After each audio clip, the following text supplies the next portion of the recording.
Hey everyone, and welcome to The Explainer. Today, we are breaking down a topic that affects literally every single one of us.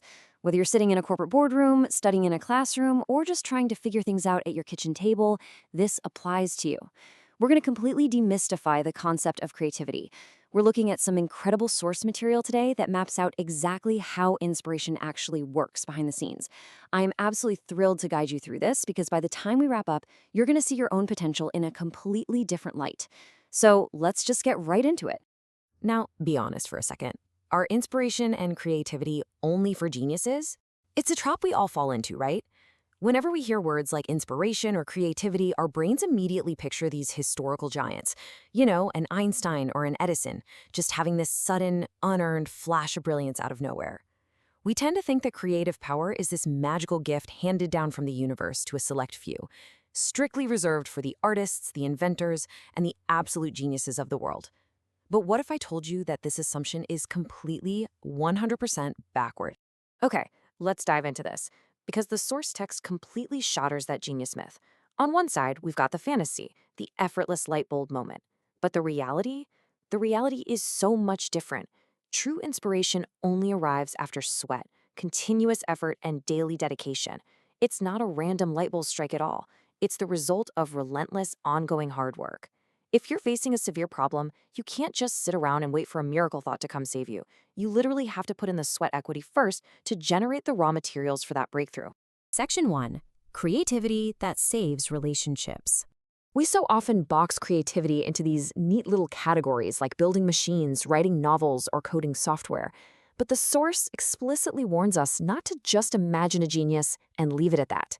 This hard-earned creativity, it's actually a vital tool for navigating the messy, day-to-day reality of our personal lives and our human relationships. True creativity is highly accessible to anyone who is willing to sweat for it. When we stop looking at creativity as a rare superpower and start treating it as a practical, everyday skill built on effort, it opens up entirely new possibilities for how we handle our daily struggles. Now, what's really interesting about this is the staggering fraction presented here: 1/10. According to the source material, if you take this creative power, this active problem-solving imagination, and intentionally apply it to family problems and domestic disputes, you can actually reduce the chance of a divorce down to 1/10 of what it would normally be. Think about the magnitude of that for a second. We aren't just talking about making cooler gadgets. We are talking about utilizing innovative thinking to literally save relationships. Picture a husband and wife clashing in a stubborn battle. You know the one. I want to do this versus I want to do that. A standard argument there usually just leads to a breakdown. But if you treat that marital clash exactly like you would a complex problem at work, everything changes. You use your creative imagination to figure out a completely new approach to adjust and solve your human relations. Creativity impacts all of life, producing this tremendous added value to our everyday connections with the people we care about. Section 2, the blank slate method. So, if creativity can actually solve complex life problems and save marriages, the obvious question is, how do we do it? How do we flip that switch? Well, the source lays out a very specific three-step process. First up, discard fixed ideas. Clinging to thoughts like, well, this is how my parents taught me, or this is how our company has always done it, instantly kills creativity. Second, you have to approach the problem as a completely blank canvas. And third, ignore your pride entirely. You have to strip away all that baggage to allow fresh concepts to surface, so you can generate a massive volume of ideas and let them properly mature. Whether you're dealing with a tense family issue at the dinner table or pitching a brand new business project at the office, you absolutely cannot carry the heavy baggage of old methods into your brainstorming phase. You have to intentionally imagine erasing the board, just wiping it totally clean. Because without completely removing those preconceived limits and expectations, you simply won't be able to generate the volume of ideas required to find that one true, innovative solution. Section 3, separate planning and judgment. Now, even if you manage to start with a blank slate, there is a massive trap that catches almost everyone. So the crucial point is that our brains essentially have two distinct modes for capable work. We have planning ability, which is all about generating ideas freely, and we have judgment ability, which is strictly evaluating those ideas. The fascinating revelation here is that these two vital skills are fundamentally opposed. It's like trying to press the gas pedal and the brake at the exact same time. They cannot safely coexist in the same moment.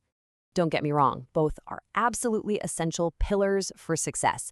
You need great ideas, and you absolutely need to make good decisions about those ideas. However, if you try to evaluate or judge an idea the exact fraction of a second you think of it, saying to yourself, oh, that'll never work, or that's a stupid idea, your creativity will immediately plummet to zero. When you are focused on judgment, your creative generation just shuts down. You have to consciously switch your mindset between these two modes depending on the situation. And this brilliantly illustrates how that dynamic completely changes our approach to group settings. When it's time for a brainstorming session, the text advises temporarily stripping away all job titles. You take off the section chief hat, the department head badge, or even the president label, because hierarchy naturally invites judgment and the fear of criticism. True brainstorming means eliminating rank and creating a safe space where anyone can throw out ideas freely until everyone's mental ammunition is completely exhausted. You collect the ideas first. You judge them later. Section 4. The courage to withstand criticism. Okay, so you've put in the sweat, you started with a blank slate, and you brainstormed without an ounce of judgment. What happens next? Well, having the idea is really only half the battle. The source material strongly emphasizes that living creatively requires immense courage. Because a truly creative idea is, by definition, different from the norm, you are inevitably going to face resistance. It takes real, undeniable bravery to take that unique idea out of your notebook and actually execute it out in the real world. This quote perfectly validates a very real fear we all have. Creative people are different. Therefore, they must endure the cold stares and sneers of others. When you suggest a completely new way to solve a family dispute or a radical new workflow at your job, people might look at you funny. They might scoff. The text acknowledges that facing this resistance, the cold stares, the sneers, is actually a natural, guaranteed step in the creative process. It's not a sign that you failed. It is a sign that you are doing something genuinely new. Let's move to and see how this builds, because there is an ultimate payoff here. The source points out that when you start executing a unique idea, people in your school or your company might initially label you a weirdo. They might try to strike down your initiative altogether. But once your idea actually starts getting results, once your grades go up, your sales numbers rise, or your household genuinely becomes more peaceful, everyone around you will fall completely silent. Consistent, undeniable results eventually quiet all the critics. And that is exactly why you must have the courage to push through that initial pushback. So, bringing it all together, we've seen that creativity isn't magic. It's daily sweat. It's separating brainstorming from judgment, applying your imagination to adjust and solve human relations, and having the sheer courage to execute your ideas despite the critics. As we wrap up, I want to leave you with this one question to think about. What fixed idea will you discard today? Which outdated assumption is holding back your blank slate? Look at your life right now. Find that fixed idea and erase it. Thank you so much for joining me on this explainer. Keep sweating, keep innovating, and I'll catch you next time. Hey everyone, welcome to The Explainer. I am so pumped you're here today because we are unpacking something truly fascinating. We're looking at a highly unconventional, honestly kind of contrarian philosophy on creativity and innovation, drawn straight from our source material today. If you've ever found yourself wondering how to break through stagnation, whether that's in your personal creative projects, your business, or even looking at the macroeconomic level, this explainer is going to offer you a completely fresh paradigm. We are going to systematically break down exactly how the source redefines the very laws of creation. Okay, so let's just dive right in. Where do our absolute best ideas actually come from? I mean, we've all been sold this deeply ingrained image of the light bulb moment, right? You know the trope. You're completely zoned out, just doing nothing, and suddenly, bam, genius strikes out of thin air. Well, the text we're analyzing today completely shatters that illusion. Waiting around for inspiration while you're just totally detached? Yeah, that is a recipe for producing absolutely nothing. Now, to be fair, the text does acknowledge this classic ancient Chinese concept known as the three ons. Historically, it was said that ideas come to you in three specific places: on a horse, which is basically today's morning commute, on a pillow as you're falling asleep, or, well, on the toilet. The modern equivalents would be taking a long walk or just sitting in a quiet cafe. But, and this is a massive catch, these relaxed physical states are completely useless without a very specific, intense precursor. All right, here's our roadmap for today. We're going to hit the paradox of inspiration, then move to the power of reverse thinking, explore rhythm, focus, and relaxation, look at navigating the information flood, and wrap up with innovating through the crisis. Let's get to it. Kicking things off with Section 1, the paradox of inspiration. The source grounds true inspiration in this intense do-or-die mindset. In Japanese, they call it shinken shobu, which literally translates to fighting with real swords. Think of the legendary swordsman Miyamoto Musashi and his extreme life-or-death duels at the Yoshioka Dojo or Ganejima. The text argues that this exact same extreme, necessity-driven passion is the inescapable prerequisite for creative breakthroughs in your work today. So the crucial point here is this incredibly powerful duality that forms your creative engine. That relaxed state we talked about, the walk, the shower, the cafe, that is merely the environment where the idea finally breaches the surface.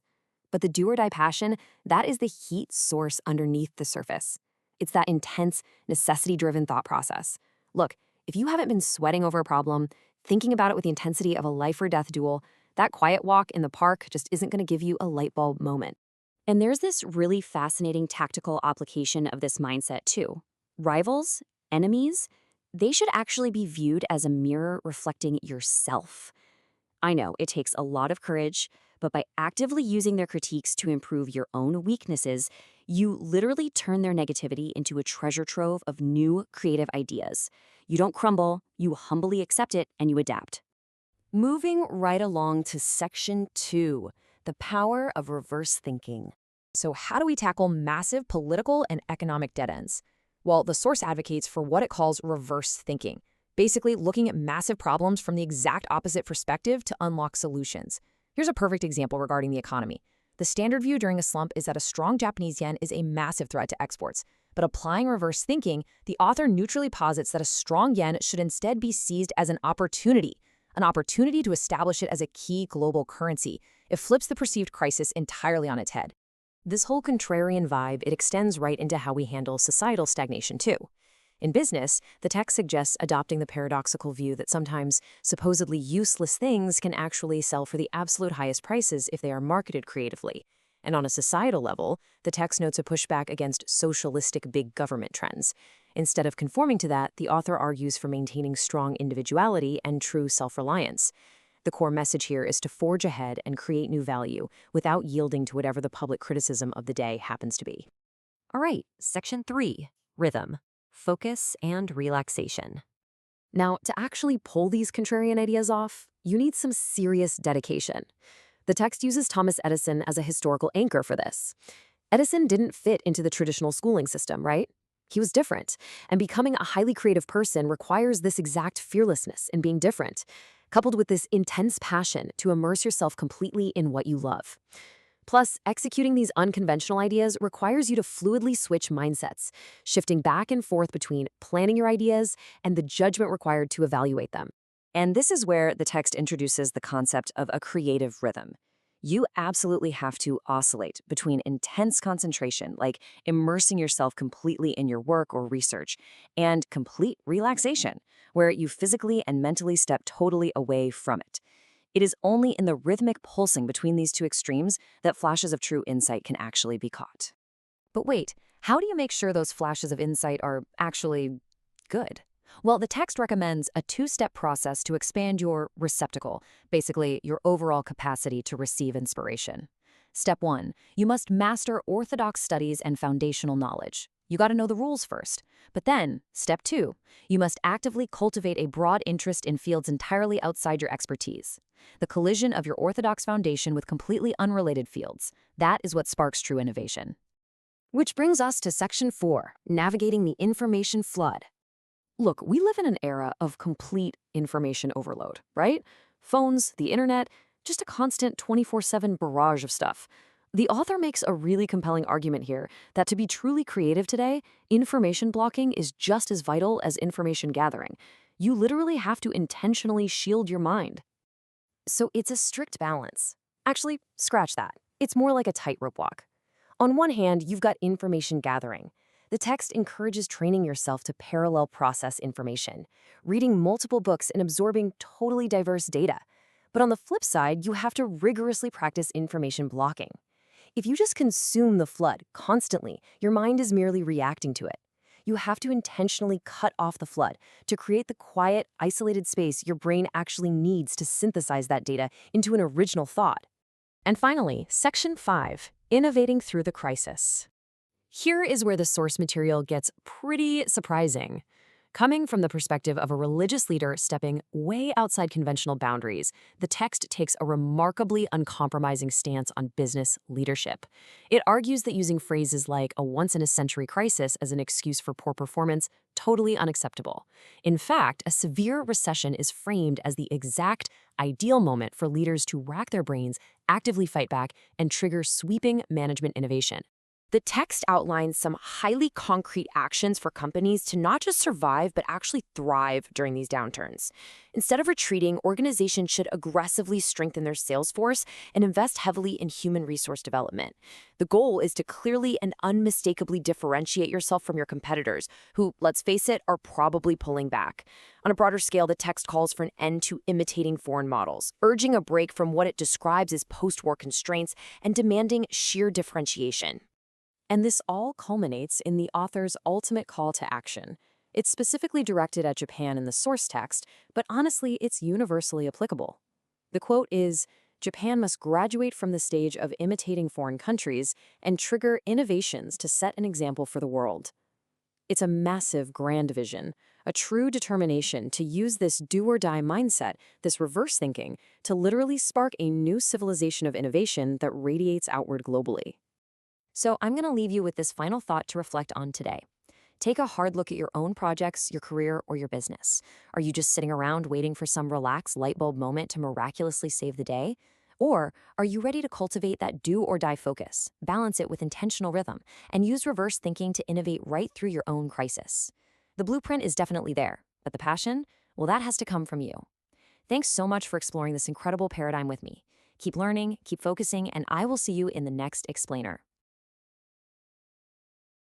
Welcome back to the Explainer. If you've ever felt completely stuck in a rut, or if you've looked at the world and thought, man, the old ways of doing things simply are not working anymore, well, you are definitely in the right place today. We're going to explore how doing the exact opposite of conventional wisdom might just be the absolute key to breaking through all that stagnation.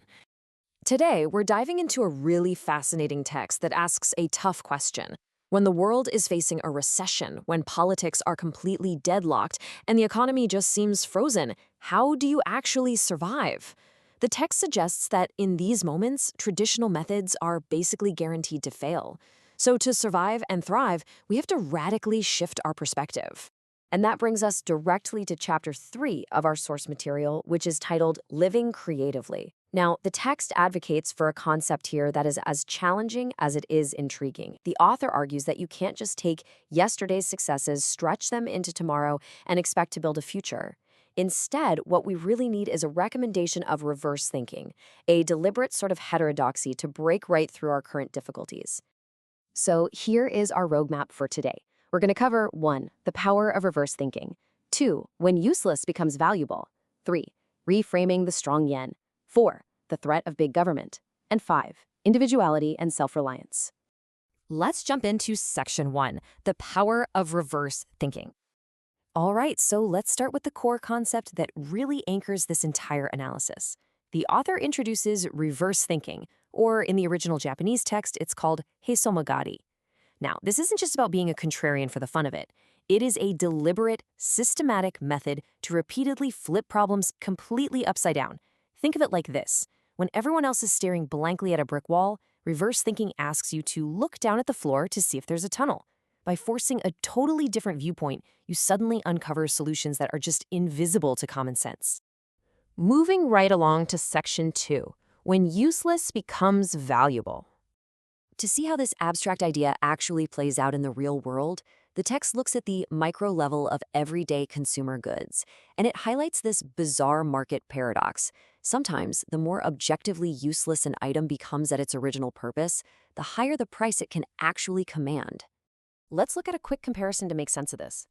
Think about a standard watch. It's highly practical, right? It tells you the exact time clearly and efficiently. That is its basic common sense function. But then, the author points to what we could call reverse watches. These are luxury items with literally no hands, or maybe they're skeleton watches with all the internal gears exposed, completely sacrificing readability for aesthetics. By totally discarding the conventional utility of, actually telling time, the watch transforms into a rare piece of art. The reverse thinking here creates massive scarcity, and because of that, massive value. Section 3. Reframing the strong yen. Now, if this reverse thinking works for a luxury consumer product, how in the world does it apply to the macroeconomy of a whole nation? Well, this is where the text offers a truly fascinating reinterpretation of the appreciation of the Japanese yen. Traditionally, the media and politicians view a strong yen as an absolute crisis because it makes exporting goods so much harder. The conventional view is basically just panic. A strong yen hurts exports, it causes deficits, and it creates economic hardship. But the author completely neutralizes this negativity by applying that heso magari, that reverse thinking. This reversed perspective argues that a strong yen is actually a testament to immense global trust. I mean, if the world is buying up your currency, they obviously believe in it, right? The text suggests viewing this not as a crisis, but as a rare historical opportunity for the yen to potentially step in and replace the dollar as a primary global reserve currency. Instead of crying over lost export margins, why not use that incredibly strong currency to buy global assets? It's a total 180-degree turn in perspective. Section 4. The threat of big government. Shifting gears from economics to societal structures, the text looks at how reverse thinking applies to political trends. Specifically, it examines that tendency for societies to revert to big government or socialist-style policies during tough economic times. And the source makes a deeply provocative claim here about the underlying motives of bureaucratic structures, noting that they often subconsciously prefer an economic downturn. Just take a look at the contrast here. The author argues that a bureaucratic mindset fundamentally prefers recessions, which sounds crazy, right? But why? Well, because when the private sector is struggling, businesses and citizens have to go begging the government for subsidies and bailouts.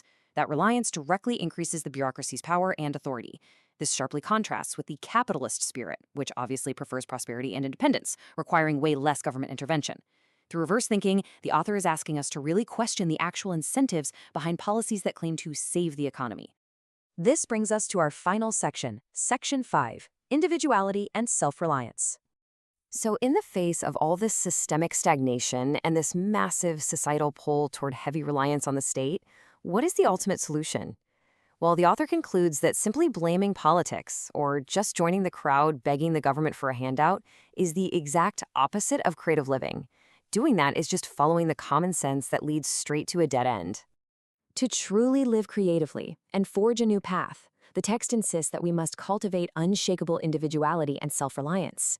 Listen, when you start thinking in reverse, whether you're building a watch that doesn't tell time, celebrating a currency everyone else is panicking over, or rejecting state reliance, you are going to face criticism.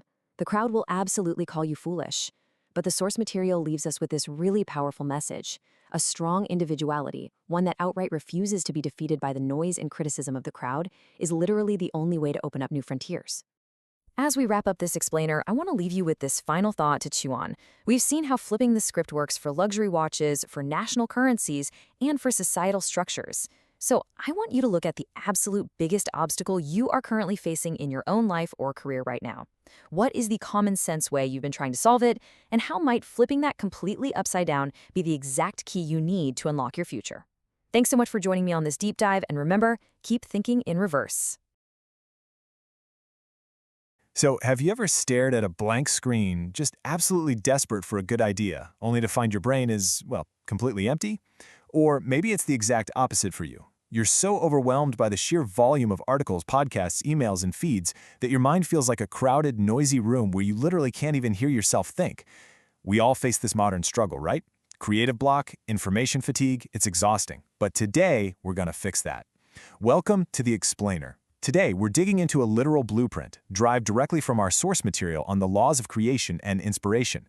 We're going to decode exactly how to structure your daily habits, your learning, and your digital diet to turn your mind into an absolute magnet for continuous, brilliant ideas. Let's get into it. Okay, here's our roadmap for this explainer. First, the courage to be different. Second, focus and relaxation. Third, building the vessel. And finally, the information diet. Starting right off with Section 1, the courage to be different, or what we can call the Edison principle. Before you can even think about managing your information or building a daily rhythm, you really have to adopt a very specific mindset. The source text, right around page 126, brings up this incredible fact about one of history's greatest inventors. Thomas Edison famously couldn't keep up in the first grade. He was just fundamentally out of sync with the standard academic expectations of his day. But the text doesn't frame this as a failure at all. Actually, it presents it as a feature. Edison is the ultimate example of someone who passionately immersed himself in a specific interest, regardless of how unconventional or even downright absurd it made him look to everyone else. He wasn't trying to fit into the standard mold, you know? He was just entirely consumed by his own curiosities. And that brings us to this incredibly powerful takeaway from the text. Don't be afraid to be different. The source identifies this as the absolute starting point for any kind of creative talent. Think about it. If you're constantly terrified of standing out, or if you're always trying to just align your thoughts with the conventional wisdom of the crowd, you're only ever going to recreate what already exists. To produce something truly new, you absolutely must have the courage to ignore the fear of being different. You literally have to be willing to look a little obsessed with your passions. Moving on to Section 2, Focus and Relaxation Rhythm. Okay, so once you actually have the courage to pursue your unique interests, you need a process. Because, let's be real, inspiration rarely strikes like a random bolt of lightning out of a clear blue sky. It actually requires a specific, mechanical, daily rhythm for that aha moment to materialize. The author outlines on page 142 the absolute necessity of a pendulum swing between two opposing states, intense concentration and complete relaxation. You simply cannot have one without the other if you want to generate real creative insights. The crucial thing here is understanding how these two states interact. On one side, we've got concentration. This is the deep effort, the continuous study, the aggressive gathering of knowledge where you're really wrestling with a problem. But if you just stay in this red-line state forever, your brain locks up. You have to swing to the other side, relaxation. The text explicitly points out that inspiration often arrives during moments of complete mental unwinding, like taking a walk in a park or just relaxing by the sea. You load the data into your brain through that intense, fast-paced concentration, but then you have to step away. You have to completely relax to allow your subconscious to connect all those dots and hand you the brilliant idea. All right, Section 3, Expanding Your Inspiration Vessel. So, you've got the courage to be different, you're practicing that rhythm of focus and relaxation, but how do you make sure that when those creative sparks actually fly, you can catch them and turn them into something substantial? Well, the source uses this brilliant metaphor. The vessel. Think of your mind as a container. Your vessel is your personal capacity to receive ideas, and it directly correlates to the quality and volume of inspiration you can catch. If your vessel is tiny, you're only going to catch small, fleeting ideas. But if your vessel is massive, you can catch revolutionary, game-changing concepts. In fact, the author attributes their ability to produce over 500 books directly to this exact concept of continuously expanding their vessel. To do this, the text argues on page 153 for a highly specific, dual approach to your learning and personal development. It's not just about learning one thing really well. It's really about how completely different types of knowledge interact inside your mind. The text breaks down this vessel expansion into some highly practical steps. Step 1, master orthodox academics. You definitely need a rock-solid foundation in the basics of your primary field. But, and this is key, that's not enough. Step 2, you must aggressively explore non-specialized fields broadly. So, if you're an engineer, go study art history. If you're a marketer, read up on biology. This builds a robust, cross-disciplinary curiosity. And then step 3, this is where the absolute magic happens. Process multiple books and sources simultaneously. Reading in parallel literally forces your brain to find connections between completely unrelated topics, stretching that vessel wider and wider. But here's where we hit a massive modern roadblock. I really want you to think about this for a second. Even if you're out there building this beautiful, massive vessel for inspiration, how on earth do we protect our creativity from the constant, unending modern flood of information? How do you keep your vessel from just overflowing with digital garbage? Just take a second to really think about that. Which brings us to our final section, number 4, Managing the Information Diet. On page 163, the text delivers a really stark warning. It states that we're living in an era of unprecedented information overload. The author literally calls it a flood of information. And think about what a real flood does, right? It washes everything away. This daily flood of constant news, notifications, endless scrolling, It washes away our ability to actually digest ideas. We consume so much that we completely lose the mental space required to create anything new of our own.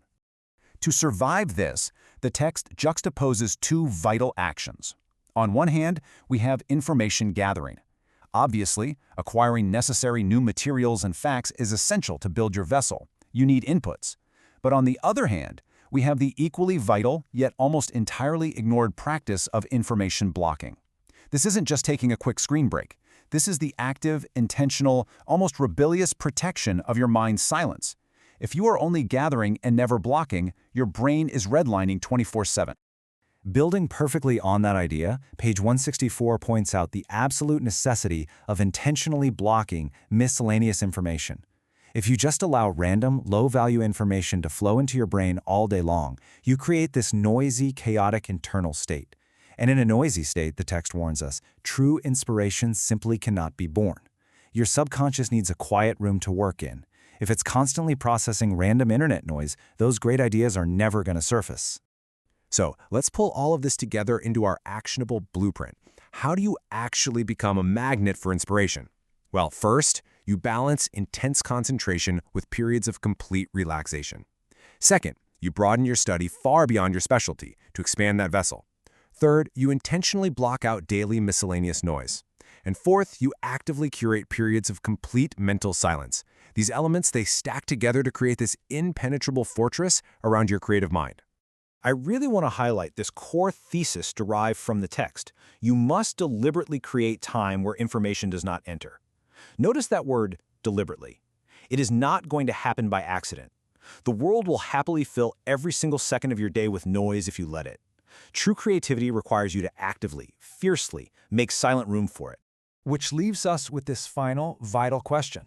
If your next big breakthrough is currently hiding behind a wall of digital noise and endless scrolling, what information are you going to block today to make room for your next big idea? It's time to take control of your vessel, embrace the silence, and let your creativity thrive. Thanks for joining me on this explainer, and I'll see you in the next one.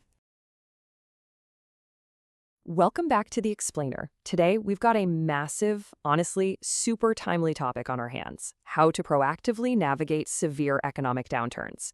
We're looking at a fascinating framework that goes way beyond simply, riding out the storm. We're going to break down a really structured, highly focused perspective on transforming a once-in-a-century crisis into a launchpad for a completely new era. Grab your notebooks, because we are getting right into it. So, we kind of have to start with this core question. When the financial world feels like it's crumbling, and the headlines are literally screaming about a once-in-a-century tsunami, how should leaders react? Do you hunker down, freeze, and just wait for a government rescue?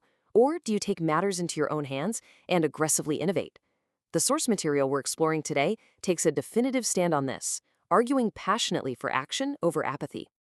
Okay, let's dive into our roadmap for today. We'll start with the fight against recession, then discuss rejecting crisis excuses, followed by innovating business and sales.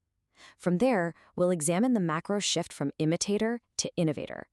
And finally, what it means to lead a new civilization. All right, Section 1, the fight against recession, stepping outside the box.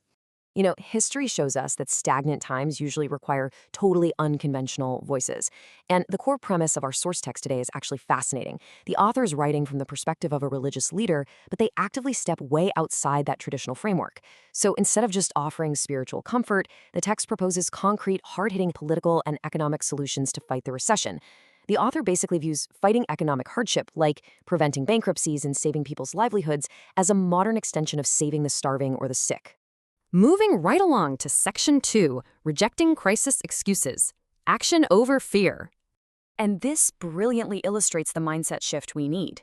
The text argues, pretty strongly I might add, that the mindset we adopt during a downturn literally dictates whether we sink or swim. So on the passive side, you've got people blaming this once-in-a-century tsunami, complaining about the state of the world, and just waiting for government bailouts. The text actually warns against clinging to 150-year-old ideologies to explain away modern problems. But then on the active side, that's about squeezing out your own wisdom, driving real management innovation, and betting on hope. Using the crisis as an excuse is presented here as an absolute, guaranteed losing strategy. And the author completely reframes the current global economic hardship with this stark realization. They say the pain of childbirth for an era of 10 billion people has arrived. Wow, right? So instead of viewing the crisis as this permanent disaster or the end of the world, the text characterizes it as a necessary, if painful, transition phase. Humanity is growing, wealth is expanding, and the old systems are just stretching to accommodate a new global population. It's actually a remarkably optimistic way to view economic pain, like it's a catalyst for birth, not death. Okay, section 3, innovating business and sales. Let's look at the micro solution. So, if this is a transition phase, what are we actually supposed to do on Monday morning? Well, the text provides highly actionable steps for business survival during an economic winter. First up, absolutely do not be swayed by dark news. You just can't run a business based on media panic. Second, strengthen your sales force. When the economy shrinks, the ability to actually sell becomes paramount. Third, this is the exact time to differentiate clearly from your competitors. An economic winter is when the stark differences in quality and service really show. And finally, invest heavily in your human resources. Train your people so they can pivot and adapt when things get tough. But how do you actually execute that differentiation? Well, the text highlights a crucial, literally non-negotiable detail for survival here. Top management cannot hide in their offices. They've got to lead by going to the front lines. The author insists that when employees see top executives going out, meeting customers, and directly gathering field info, the whole company culture transforms. Because let's be real, you cannot find the next big move if you aren't out there directly sensing what the customer actually values right now. Let's move to section 4 and see how this builds. From imitator to innovator, looking at the macro shift. Shifting our view from the individual company up to the national role, specifically focusing on Japan's trajectory as outlined in the source. A massive paradigm shift is needed. In the past, the paradigm was all about copying foreign countries and being bound by what they call post-war curses, basically a mindset of limitation and dependence. But the future paradigm the author envisions requires graduating from being an imitator. The nation needs to step up, become a global role model, and generate true, independent innovation. It's a really powerful call for immense national self-reliance and leadership. So the crucial point is, what does that innovation look like in practice? The text gives a very concrete example, shifting to a new energy civilization. The author proposes a strategic move away from fossil fuels, which, are often the root of global conflicts, and towards solar, wind, and ocean thermal energy.